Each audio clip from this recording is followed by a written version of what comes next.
I've been given the honor, the privilege, and the impossible task of trying to pull all this together, the extraordinary contributions of the speakers we've had, the conversations I've had in between. I think everybody I've spoken to has remarked on just what an extraordinary gathering this is. I think I've had more meaningful conversations in the last 2 days than I've had in the last 2 years, it feels like. I think a lot of you can probably... Extraordinary gathering. And I really would have loved to be able to contribute a response to every presentation, every speaker, and I think I speak for all of you. The ideal model of the truth quest that I'm going to talk about and present as a frame for trying to integrate all of this together with everything that you've brought from your own life experience is something that really incorporates very, very simple elements. And one of those is face-to-face discussion. And I think ideally after each presentation, we should have all been able to engage each speaker in face-to-face interaction and one another to process this. But there are other elements to this model that I want to present as a way, as a framework, really, for this new paradigm in consciousness that we've been asking for. A paradigm for civilization, a paradigm for philosophy, a paradigm for politics. I just also want to acknowledge the incredible vision and leadership of Bill Linton for getting this event together, I think. Thank you. I don't know if he's here.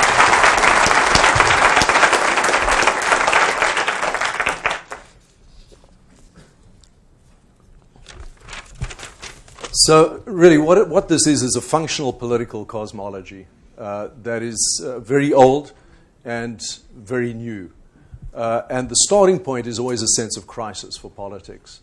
It's one of the most extraordinary synchronicities of our moment that at the very time we're discovering there have been 5 major extinctions on planet Earth, we're also discovering that we are responsible for the 6th. We've had incredible presentations on the genius of nature, the beauty of nature. I feel a bit like the group that goes on after the Rolling Stones coming in after Louis' presentation, and a succession of incredible, really beautiful, gorgeous presentations. But it's also clear that the genius of nature has, perhaps the greatest achievement of the genius of nature is to produce a species, us, that is capable of some very stupid choices. And this is really the conundrum of politics and the conundrum of consciousness. This whole question of intelligence that we've been struggling to define. The term that I would prefer to use is consciousness. I think it makes it easier to talk about the connection, which has been demonstrated so amply and so magnificently over the last few days between the human and the rest of creation, and the difference. There's a paradox. There's a contradiction here, and we get very confused about this contradiction. And the essence of this contradiction, which is universal, it applies to every single human being that has ever lived and has been central to every human society, and that is the experience of waking up to self-consciousness as an individual in a community, in a world which is not of our making.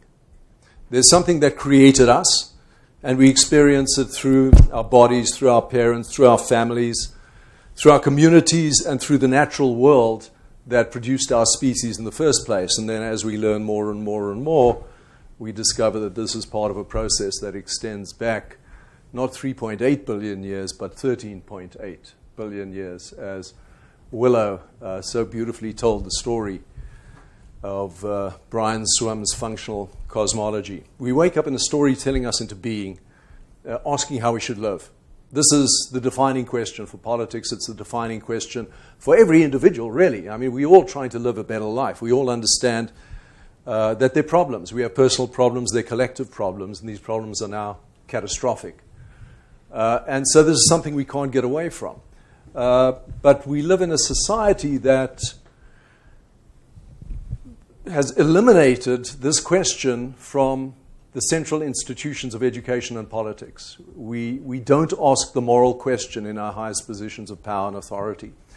What I want to offer you right at the beginning is a model of a way forward. It's a model of a truth quest, a model of a way of asking this question that I think is embedded in the human. It's embedded in the structure of consciousness.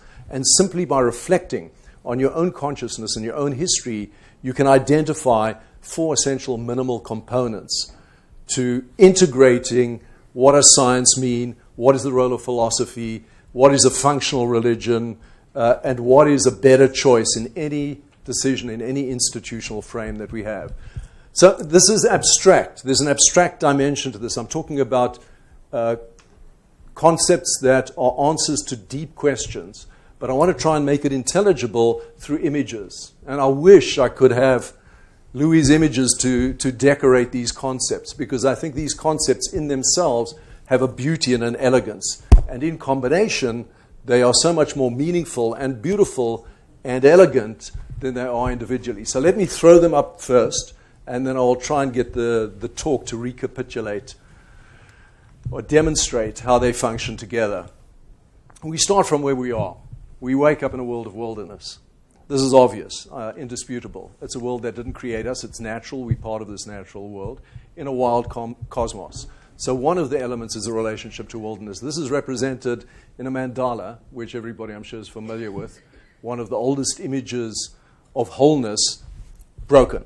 Now, the mandala is generally divided into 4 quadrants. Here we just see the whole circle. The outer circle represents wilderness.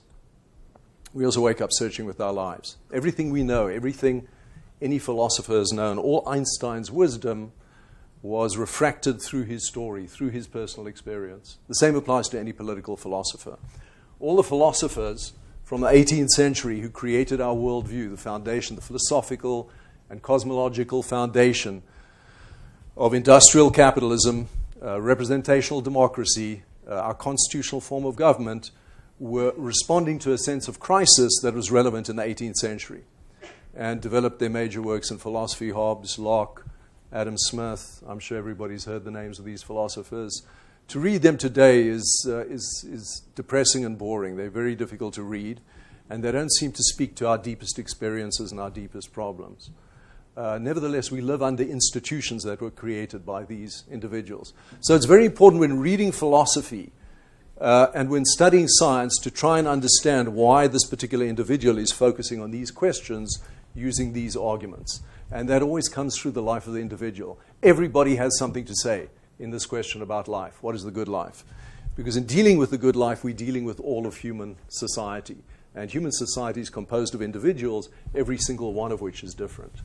All of us have our own stories, bring our own life history of study and experience to this gathering. Unless we try to acknowledge that and incorporate that, nothing I say or anybody else says will have any meaning at all. So self-knowledge is crucial. This is old wisdom. Everybody knows this. Self-knowledge is a crucial dimension of knowledge of the good. Again, we don't integrate this into our educational system. We don't integrate. First person has been eliminated from academia. It's eliminated from mainstream public education. The focus is on reading, writing, maths, sciences, all objectified. There's a heavy emphasis on objectification and critique. Subjectivity is eliminated unless you're on the fringe and you're doing the arts where it's decoration. In my own case, Penny told you a little bit about my story. My concern with this issue and my concern with political philosophy came out of the fact that I was born a Jewish kid in apartheid South Africa, which was essentially a neo-Nazi country in the aftermath of the Holocaust. So the connection between discrimination between black and white, the cruelties of apartheid, were immediately connected in my own mind to the Holocaust, to the fact that 3/4 of European Jewry had been wiped out in the Second World War. The Prime Minister, Hendrik Verwoerd, when I grew up in South Africa, had studied in Nazi Germany. So the Holocaust was an existential reality. I realized that I lived in a world where you couldn't trust political authority. I was also blessed to be brought up by blacks. My nannies cooks, caretakers who treated me as part of their family and developed a strong affection for black culture, black food. I ate their food, listened to their music. And it's something that I didn't even realize that I'd absorbed until I returned to South Africa many years later and felt so incredibly at home. I also was bonded to bush and beach. Town where I grew up in southern coast of Port Elizabeth has some of the most magnificent and diverse ecosystems on the planet. Ocean bush, herd of elephants about an hour away from the city. We used to go out on weekends, and we couldn't actually go into this reserved area, but we grew up effectively with a sense of this incredible profusion of megafauna in South Africa. I left when I was 13 with my family, got educated in England.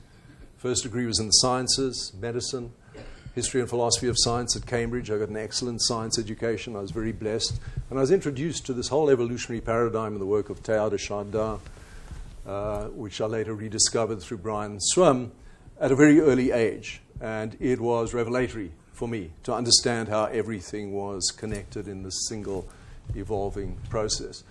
But I'd grown up also as a member of a Zionist youth movement that believed the only way to live a healthy Jewish life would be to return to the state of Israel, live in a kibbutz, go back to the earth, work in the land, invert the Jewish pyramid where Jews had for 2 centuries in exile had been professionals and businessmen, intellectual scholars, go back to the land, do physical labor on the land, become soldiers and farmers. I went to kibbutz, tried to build up a utopian community, and had a profound healing experience. For the first time, I felt I belonged to a tribe. I belonged to a piece of earth. I knew who I was. I was surrounded with my tribal brothers and sisters.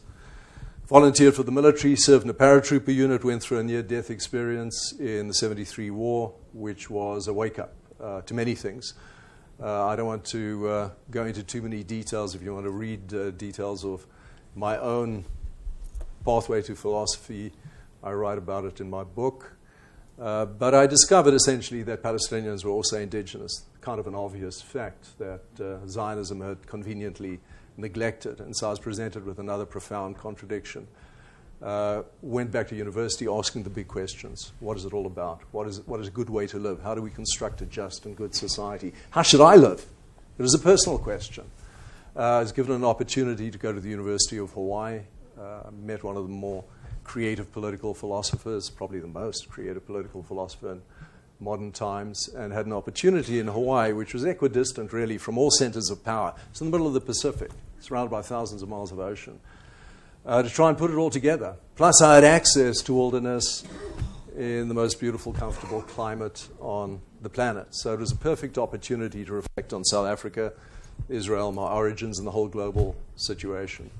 And what I discovered was essentially that the way I had been searching mirrored what was at the center of the lives of hunter-gatherers like the son Bushman of my native South Africa, reappeared in the Greek polis, and then subsequently in periods of transition, liminal periods of transition, transformation in the history of civilization.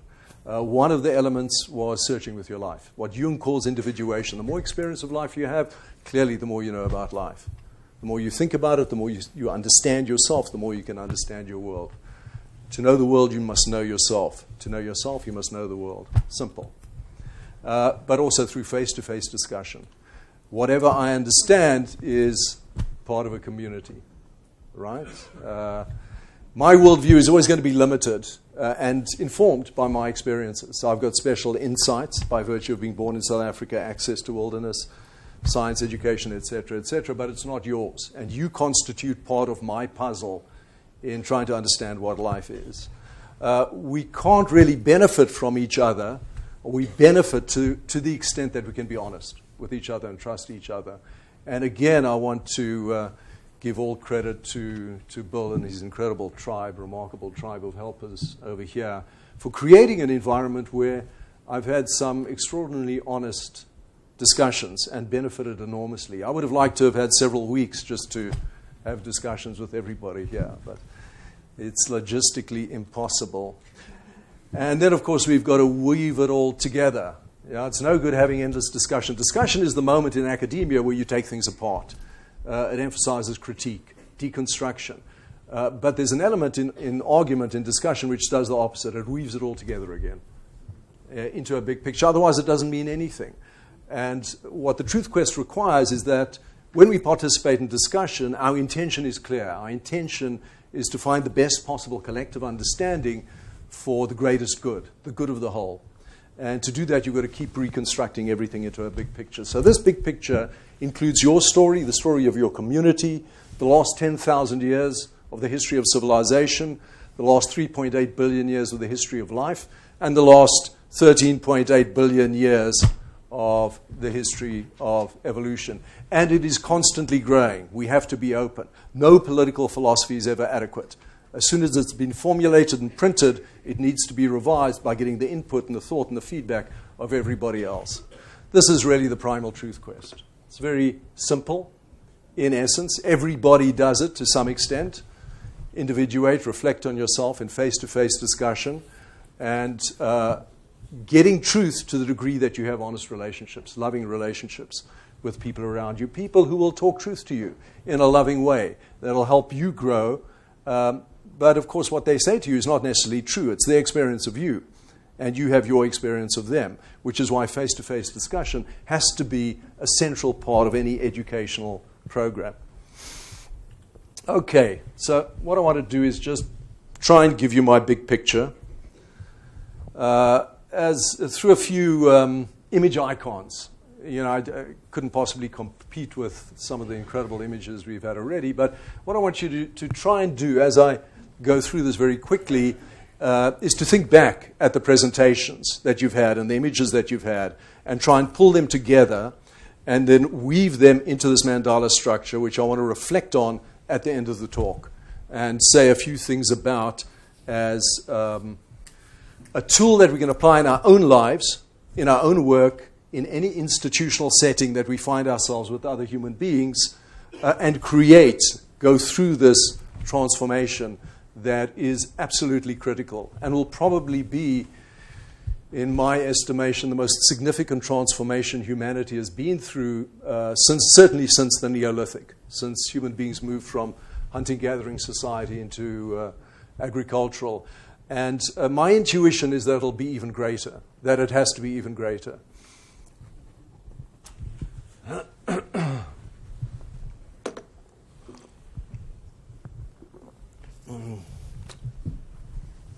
So, the big picture, where are we? In crisis.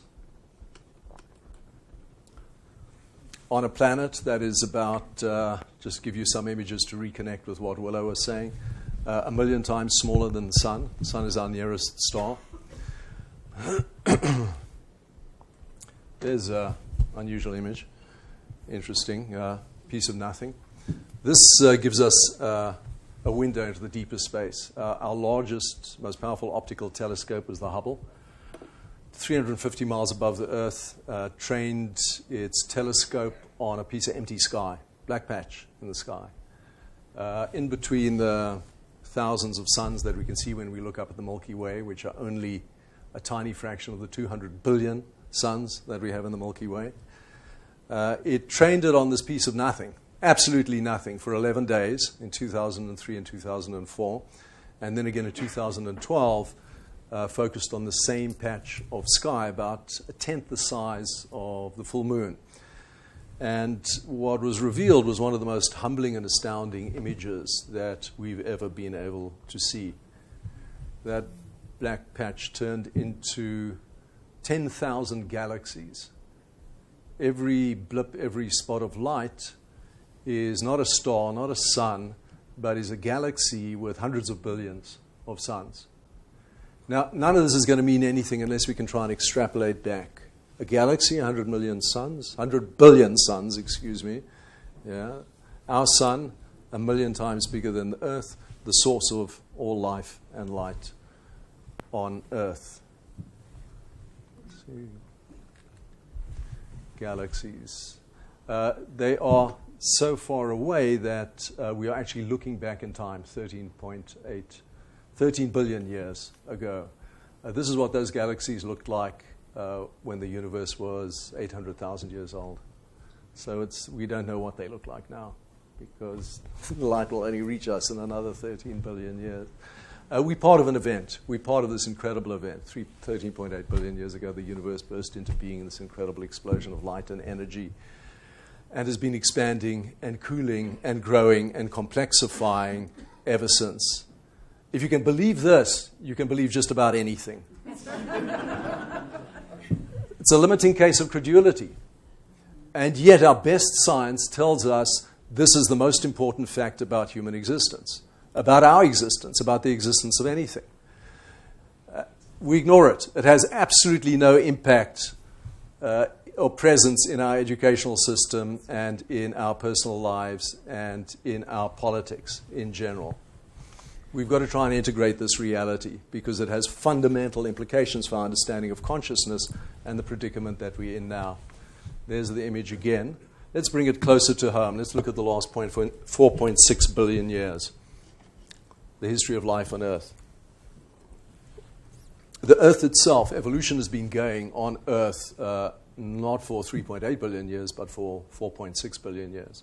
This is an image Peter Russell used. Is anybody familiar with Peter Russell with this image? You are, great, just to get a sense of how much this is repetitive. He used the model of the World Trade Center, which was kind of prophetic because he did this in 1998, sort of sinister and prophetic in a sinister way, in order to get a scale of the rate of change, the acceleration of change over the last 4 billion years, and an understanding of what a novelty consciousness is and why this gets us into trouble. Earth was formed approximately on ground floor. There are 108 floors. It's quarter mile high. The first cells only appear on the 25th floor, quarter of the way up, 3.5 billion years ago. Plant life on the 50th floor, dinosaurs on the 104th floor, almost near the top. Homo erectus 3 inches from the ceiling, and Homo sapiens quarter of an inch from the ceiling. Modernity, all of modern history, a layer of paint on the ceiling of the top floor. In fact, it's less. If you want to look at the last 500 years, it would be the dimension of a bacterium caught in the layer of paint on the top ceiling. So consciousness is very, very new. The point that Russell wants to make is that the acceleration of the accumulation of information.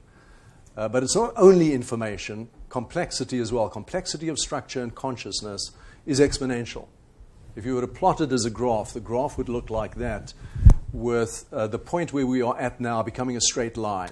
And what that means in mathematics is a singularity. The equation that describes the curve of the graph breaks down, and we leap into another level. So it suggests we're on the cusp of a dramatic change. The moment we are at now is the point in the history of evolution where evolution becomes conscious of itself. That is what we are. As we grasp this, we're starting to grasp the phenomena of consciousness. This is the downside. This is not inevitable. We are, as I said earlier, responsible for the 6th great mass extinction.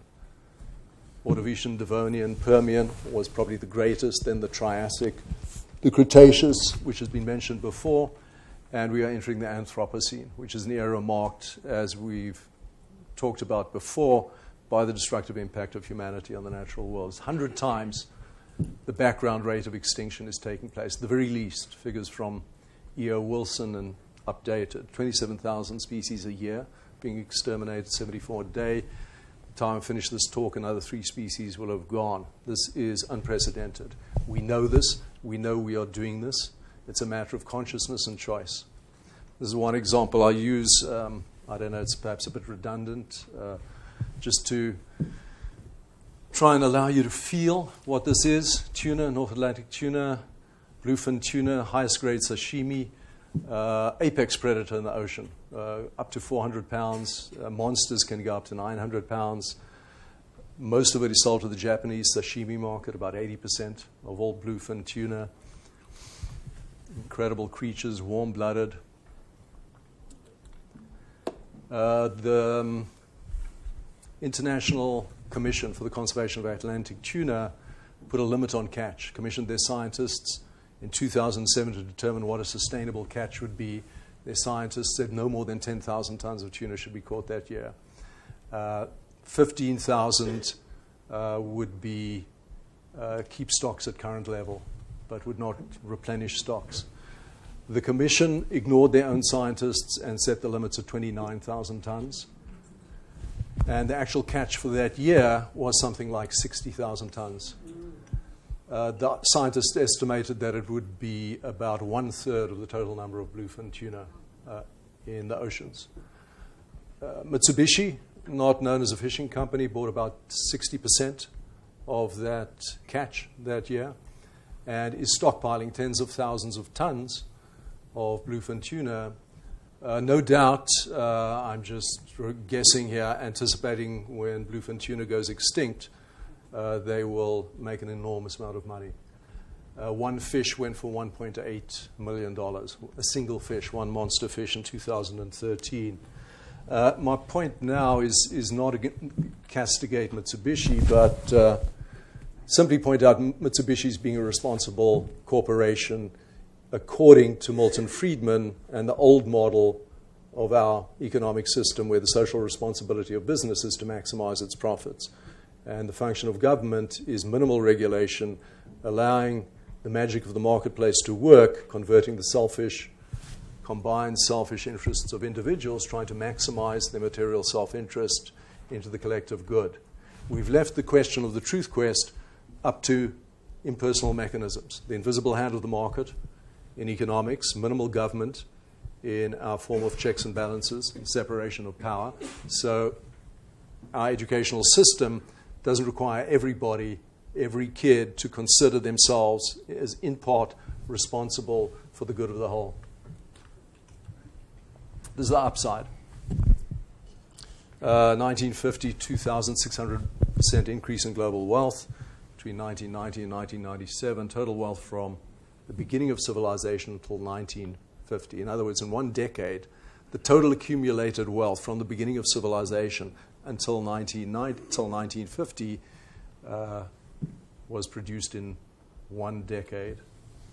More cell phones. Are you familiar with this picture?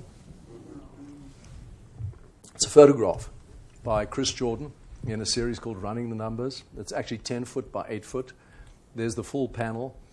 That's a photograph of 426,000 cell phones.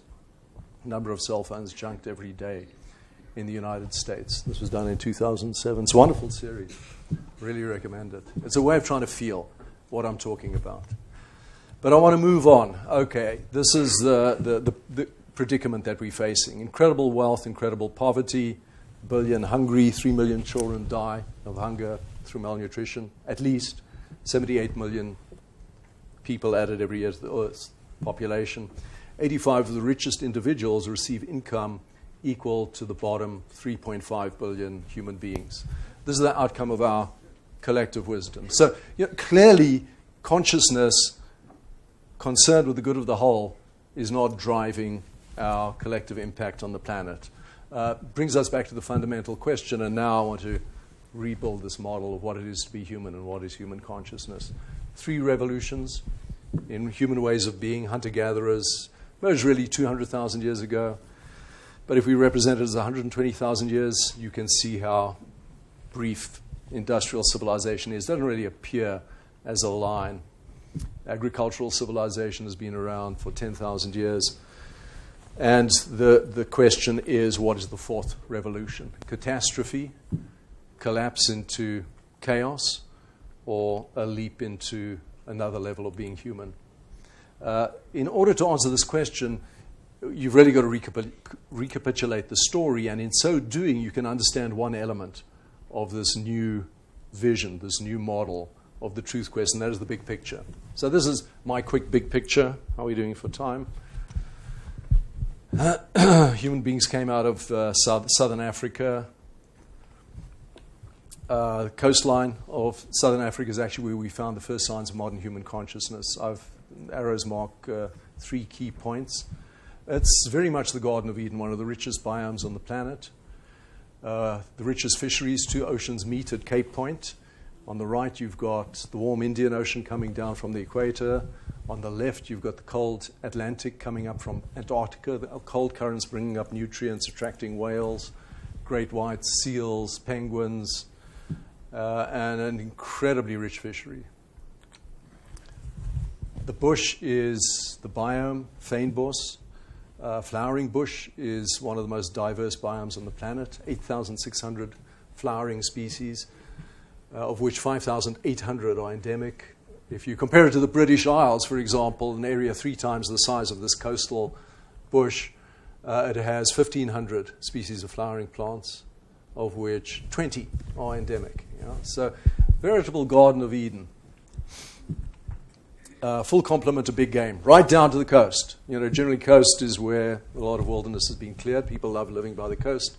One of the benefits of apartheid was that there's a very small population, relatively small white population, allowed to live on the coast, and this preserved a lot of the wilderness.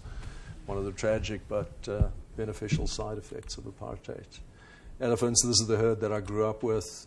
Cape buffalo, one of the big 5, one of the more dangerous animals to try and hunt. And of course, lions, hippo wandering down the river estuaries. This is the site where the oldest piece of art on Earth was found, Blombos Cave. There are about 30,000 caves like this in shelters, Paleolithic middens, dotting the coastline of South Africa, of Southern Africa. Little known fact. This seems to have been, it's certainly where we found the most evidence for early human occupation. That's a view from inside the cave. We grew up saturated with beauty, incredibly beautiful places. I think the coastline of South Africa is one of the most beautiful places on the planet. To me, it is the most beautiful. Floor of the cave, dozens of feet of fossilizing shell and bone. You can find caves like this. Friends are discovering caves like this every year. We find more unexplored caves with human remains going down 160, 190,000 years. There it is. You folks familiar with this image? This is, anybody seen this before? A piece of carved ochre. It's the first sign of symbolic consciousness. Symbolic consciousness is the mark of human reflection, the capacity to have an experience, externalize it, pass it on to generations, talk about it, discuss it. We don't know what this means. We know ochre is used in the sacred rock paintings of shamanic experiences. Ochre's widespread religious significance in all most indigenous societies. This is an abalone shell. It's modern. This abalone shells like this, not this one, like this, were found with paint pigment made out of ochre at the 100,000 year level in the cave, indicating that human beings were manufacturing pigment, ochre mixed with seal fat and charcoal for painting. And this is the society that never left. Human beings left Africa about 60,000, 65,000 years ago. The Sun Bushman remained, paradigmatic primal. There's evidence for direct continuity, cultural continuity, that goes back 45,000 years. At a cave in the northern part of South Africa, found ostrich eggshell beads that you can see this contemporary Bushman woman wearing that go back 45,000 years. Beads exactly like this, chipped out of ostrich eggs. Arrows, arrow points, poison arrows, Bushman poison arrows. Tip is cleared of poisons on the shaft. Signs of poison, beeswax poison and resin poison with poison applicators were found in the same shelter, 45,000 years old. There's genetic and linguistic evidence now confirms that Sun Bushmen, the hunter-gatherers, who remained in the Kalahari Desert until modern times, have the oldest genetic lineage of any society on Earth. They have the greatest genetic diversity, indicating that they are the population closest to that original population that left Africa and populated the rest of the planet. They are our Adam and Eve. Linguistic evidence confirms this. They have the oldest language groups. They have the most complex language. Phonemes are units of sound that linguists use to measure antiquity of a language. They are incredibly complex. English has about 44 phonemes. Hawaiian, which is a very new language, Hawaii was colonized by Polynesians about 1,000 years ago, has about 14 phonemes. Bushman languages, has about 126 phonemes. Very old. What's interesting about the arrows in contemporary Bushman societies, they give us a model of a democratic and egalitarian society which puts emphasis on caring and sharing. When a hunter kills an animal with a poisoned arrow, he's choosing an arrow randomly from his quiver. Each arrow has a special marking on it. The successful hunter brings back meat. Meat is essential for the health of the group. In hunting-gathering societies, protein is rather scarce. It's not the major source of calories, but it's an important source of protein and fat. The meat doesn't belong to the hunter. When the hunter brings back the animal, the meat belongs to the owner of the arrow, and the hunter is given arrows by other members of the tribe. Arrows are traded, and so the hunter could kill a big eland or kudu with arrows that he received from an old man too old to hunt, a young woman, and the honor of distributing the meat goes to that person. It makes the sharing go easier. Everybody gets a chance to be the person who gives out meat. It's many, many mechanisms. I could give you many examples of stories like this which demonstrate the importance of maintaining a democratic and egalitarian environment, which we see is so fundamental to the truth quest. Rock paintings, these are shamans in trance. We've now been able to interpret them through some incredible sleuthing done by David Lewis Williams and other academics. Very complex, fully equivalent to the European paintings. These are done in open-air shelters, so they erode. But we have evidence that this is a tradition that goes back at least 25,000 years, and in all probability goes back to those painting kits 100,000 years ago. The European tradition goes back 32,000 years. There's no living hunting-gathering society, shamanic society in Europe that is connected to those paintings. In South Africa, through the Bushmen, we have this direct lineage. So the Bushmen really give us a model of a primal society. Oops, I just disconnected myself. How's that? Back in business. Way to go. You can see the prone shaman becoming antelope. Got antelope hooves, got all sorts of animal features, fish graying out of his arm. Part of the trance experience is becoming animal. There's a more detailed version, a sketch of it. You can see some of the detail. We don't really have time to go through all of this. What I want to emphasize is that the trance experience, entering shamanic trance, is central to the life of the society, as in many indigenous societies. It's sonic-driven, dancing, chanting around the campfire, around a circle of singers. The shamans are in the characteristic bent-over posture. The hours and hours of dancing and chanting activate the kundalini energy, rises up the spine, explodes in the head of the trancer, and the trancer goes into deep trance. They dance with dancing sticks. So as Michael and Suzanne pointed out, the shaman doesn't just go into the world of the schizophrenic and talk to spirits and forget about the community. The shaman has to mediate the spirit world, the dream time, the early time, and the needs of the community, and bring back those healing insights and energy into the community. Everybody participates. It's open to all. There's no dogma. There's no rules and regulations. The dance is performed before a hunt, after a hunt, where there might be any conflict, to heal sickness, to get visions, to feel good. It's done for fun. It's done for medicine. It's done for insight. It's the most important single collective activity of the group. This is a famous image, probably the most famous rock painting from Europe, from Trois Frères in Ariège, France. You folks familiar with this image? Seen this before? This is a Bushman equivalent. Yelan shaman. There are some 15,000 sites of these shamans, shamanic paintings in South Africa. In Europe, I think there are about 400. This seems to be the repository of the greatest understanding of the original primal society. This is Game Pass Shelter. We don't know the dates of many of these paintings because there's not enough paint material to actually positively date them. There's the shaman going into trance, touching the eland, the primary game animal. Big eland on the left, shaman becoming an antelope. You can see the shaman's hooves, holding a dancing stick, the first figure. Bent over posture of the second figure, moving away to the right, and then the third figure. This is the eland, largest game antelope. There you can see a detail of the antelope. Notice the antelope's legs are crossed, just like the shaman's legs are crossed, sign that the antelope is dying. Dance will be performed when the antelope is killed after a big hunt, releasing its energy, its magical energy. So there's the spiritual connection between the antelope, between the food. Jeremy is talking about eating our relatives, fully acknowledged by hunting-gathering societies, indigenous societies. We eat our relatives, all life is connected. Lions eat buffalo. And this is part of the tension in life and manifests fully in us, in our consciousness. Death of the eland is related to the little death of the dance. Death of the ego, as you go into shamanic trance, can be a terrifying experience. You see the signs of it, the crossed legs, the dancing stick, the antelope hooves, antelope ears. And then we get this modern equivalent. This is an image that comes from a kudu hunt.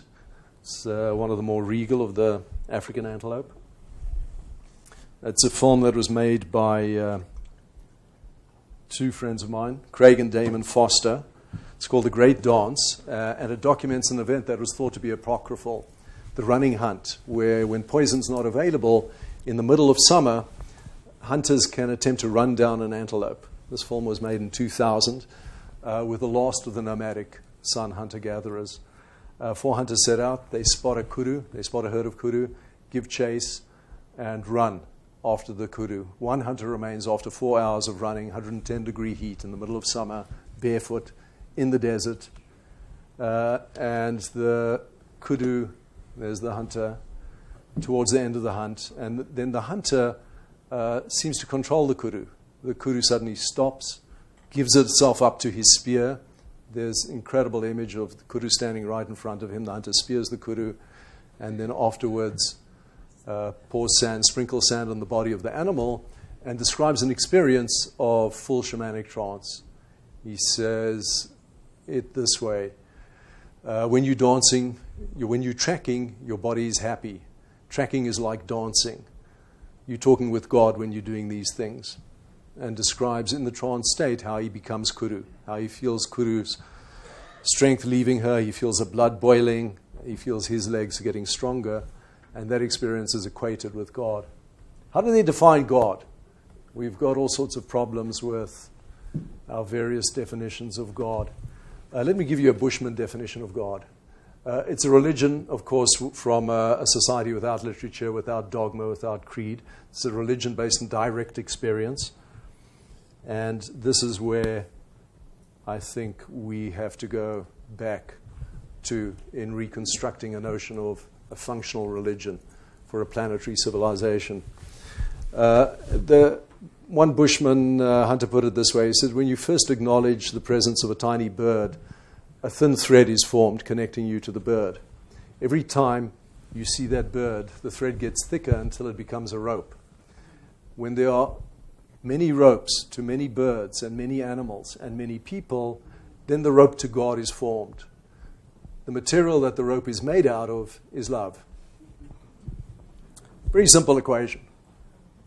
Simple, direct experience. It's got nothing to do with dogma, with theory, with theology, and yet it's extremely profound. Love of creation, paying attention, exactly what our speakers have been talking about, what Louis demonstrated so magnificently with his film, the connection between the good, the beautiful, and the true, as something directly accessible to everyone in that society. This plays out in the outer world as well. This is not just accessible through trance. Yeah, we've got to remember these people lived with lions. Nothing is more terrifying to us than the idea of having lions as neighbors. This is pride. It's unusual. You've got a male lion there. Actually, with the pride, generally it's the lionesses that do most of the hunting, and the males just arrive after the hunt and chase the lionesses off and eat, and then the rest of the pride eats. And there, this is extremely unusual, where you actually see a male lion single-handedly trying to pull down a buffalo. How would you like to share your water hole with these creatures? There's a water hole, examining tracks with 2 Junkwasi in Namibia, eastern part of Namibia, Nai, spotting lion tracks. There's a lion track right by the waterhole.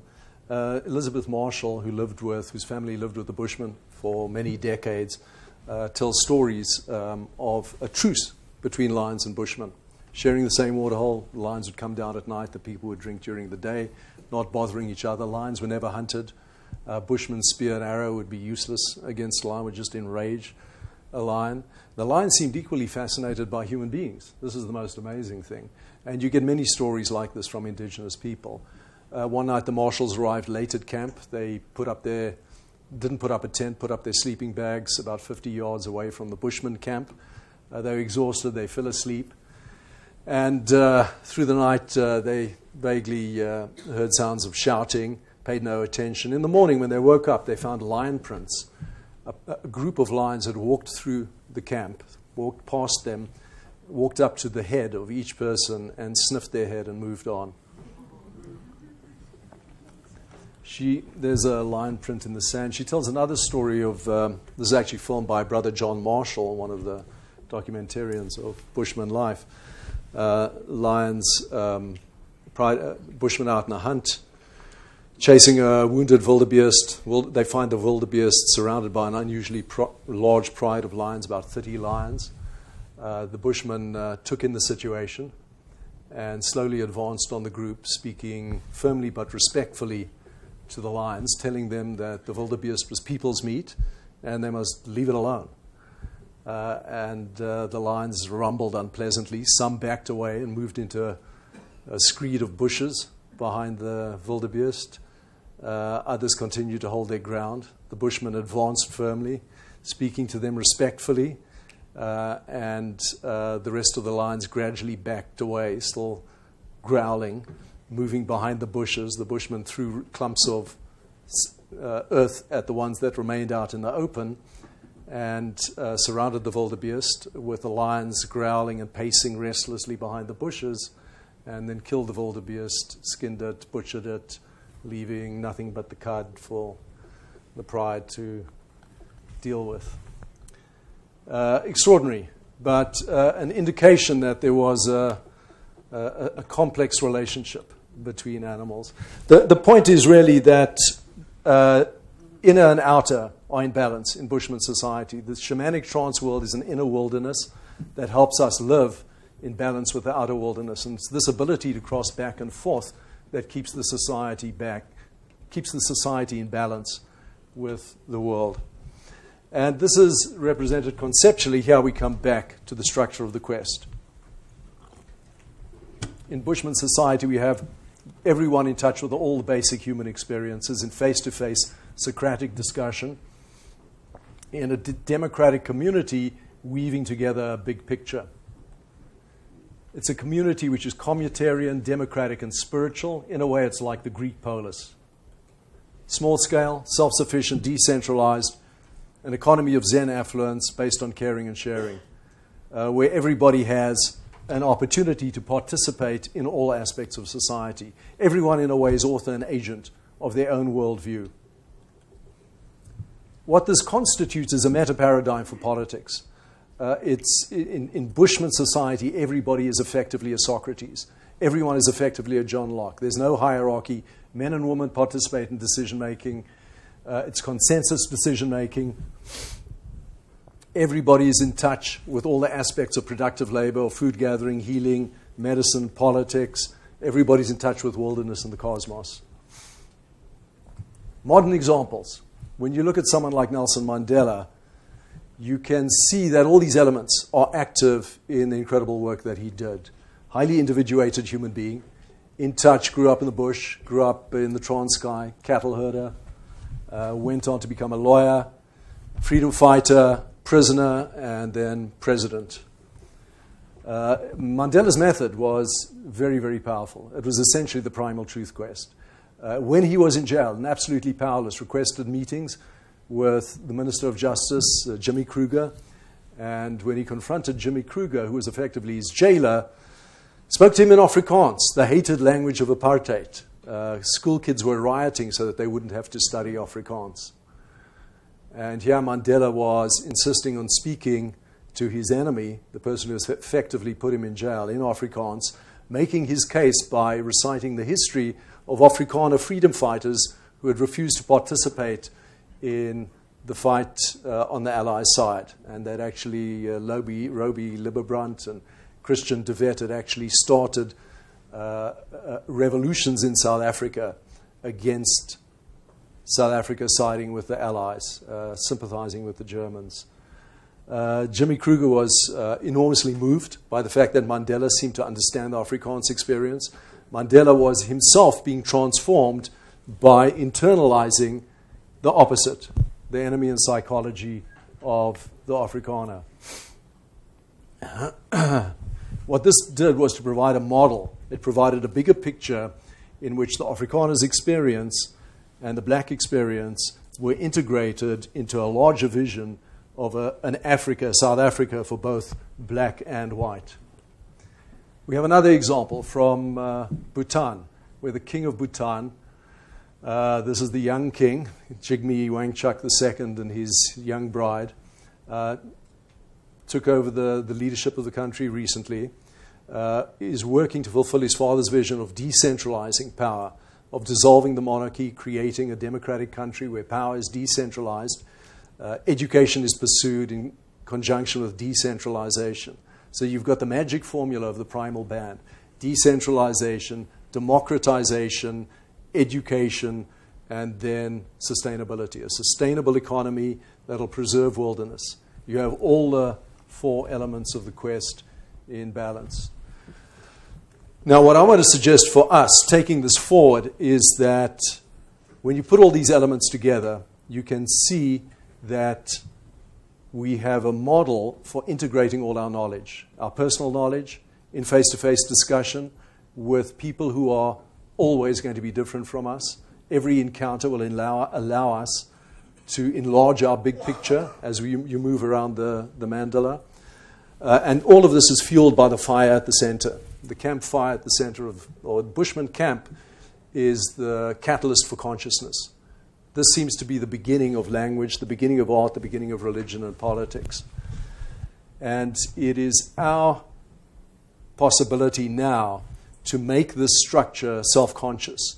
And in making it self-conscious, we can see it reappearing at those moments in history where humanity has taken its fate into its hands, internalized this process at the center of its politics. You see it in the polis, in the grounding of philosophy and democracy in face-to-face discussion and the valuation of the whole person. The Greek polis of the classical period didn't integrate woman. It was a slave society, so it was limited, but you have those same four elements in balance with a natural world. It wasn't brought to full self-consciousness. This is our opportunity and this is our challenge. When we do this, when we recognize that this is what has been done by all the great political philosophers of the past, we built societies on their visions. John Locke, Hobbes, Adam Smith, Plato, Aristotle, but we neglected the quest. We did what they told us to do, but not what they did. What I'm suggesting is that the time has now come for all of us to be Plato's, Aristotle's, and Socrates, to put the quest at the center of our own lives as a way of integrating everything that we know and applying it and institutionalizing it in our educational system, in our economic system, and in our political system.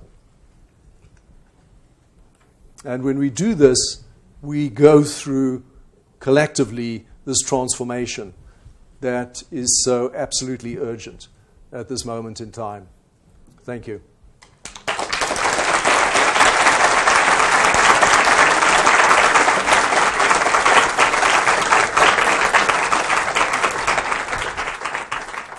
Folks, now questions are crucial at this point because this is the quadrant of the quest that we haven't performed. Yeah, please.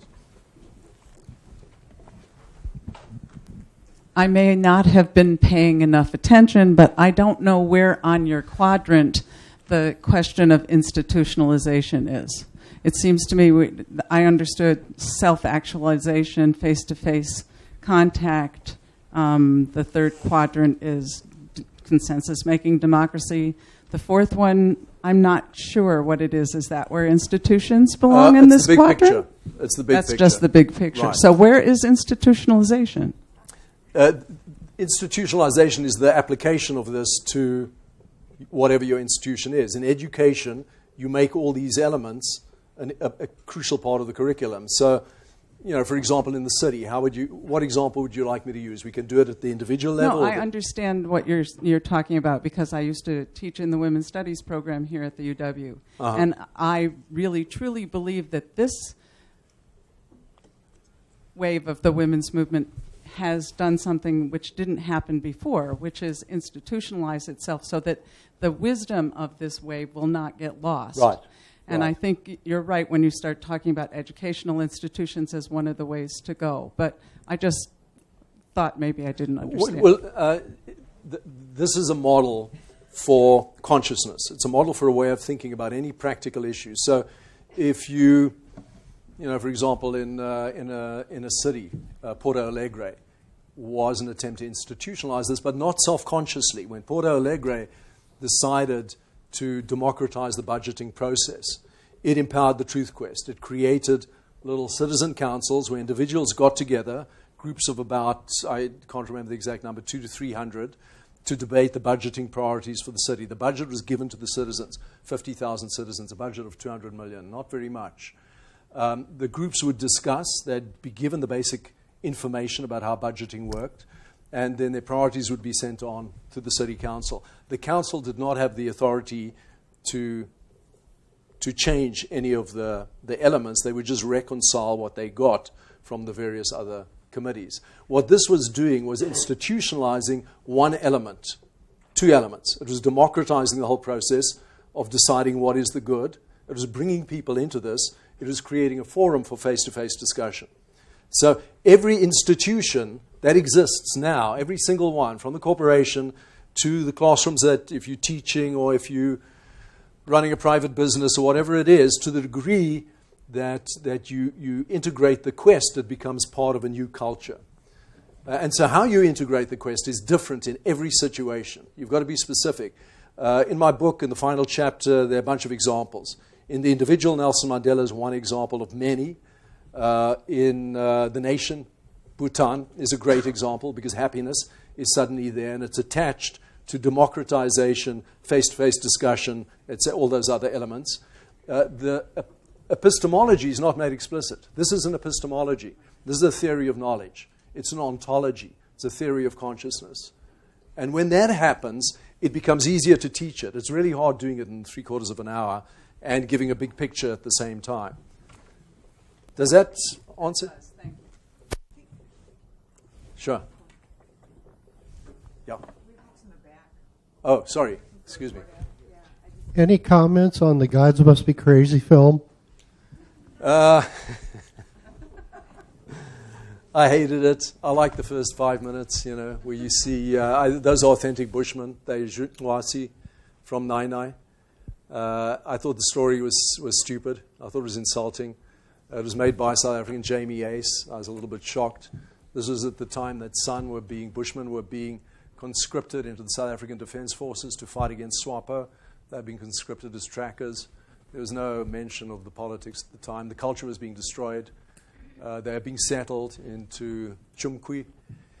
Alcoholism was becoming a problem. Domestic violence was becoming a problem. Violence. It was part of the destruction of the culture. And Ace didn't say anything about that. And this idea that there'd be conflict over a Coke bottle it's insulting, actually. I mean, when Bushmen are given a present, give an individual a knife or something, within a couple of months, everybody's had a turn with a knife. It's actually, kibbutz is another example. That was my personal experience of these elements in operation, at least in theory. In the early days of kibbutz, when someone would be given a present like a watch, the watch would be rotated. People, didn't own their own clothes. Everybody would be given the same stipend. But people with special needs would be taken care of, and all decisions would be made face-to-face in the General Assembly of the kibbutz. It was basically the same model. You see this model appearing over and over again. You see it in the communes. But because it's not made explicit as an epistemology, as a theory of knowledge, elements are often lost. So you get a guru coming up who suddenly, is some charismatic individual who's very, very bright or very articulate, who suddenly takes control. And everything the guru says then becomes the great new truth. And you lose that back and forth dynamic that keeps the quest going. The priority, the summum bonum, the good of the good, is now the quest. There's no greater good than that, because there's no way to judge what is greater than the quest. And the quest is fueled by what Louis was talking about: love of life and love of beauty, and love of good and love of the true. This is the old classical insight. The good, the true, and the beautiful converge. They're there at the beginning, they're there in the middle, and it's the goal, right? Because you never get enough of any of those. Sorry? I think we need to wrap. Maybe we can just take one more.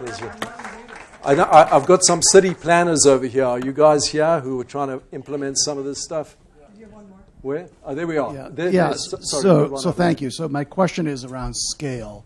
So the scale you've been using, you've used some other examples, but they've been at the tribal level, and we have centralized and concentrated to an extraordinary extent. So how is there a size that you've dealt with? What size, what scale do we have to devolve into in order to make these decisions at the city level? Is it the block level? Is it the city level? Great. Yeah.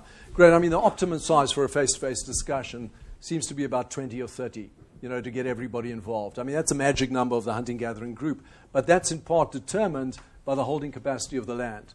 But it's difficult. There's another number, the Dunbar number, of 120. Yeah, are you familiar with that? Where you can have a personal relationship with about 120 people, and more than that is very difficult.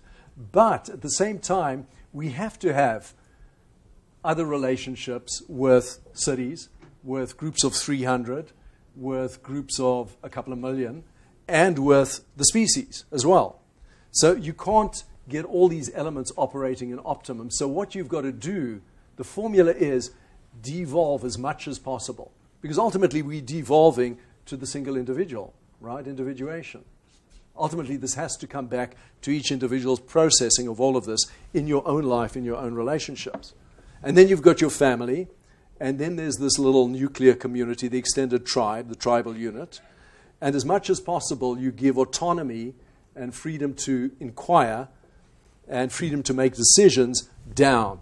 You decentralize. But certain functions have to be global, right? Have to be more centralized. Because we've got to deal with cities, we've got to deal with bioregions. It's another crucial unit that we have to scale up to, and bioregions involve more than 120.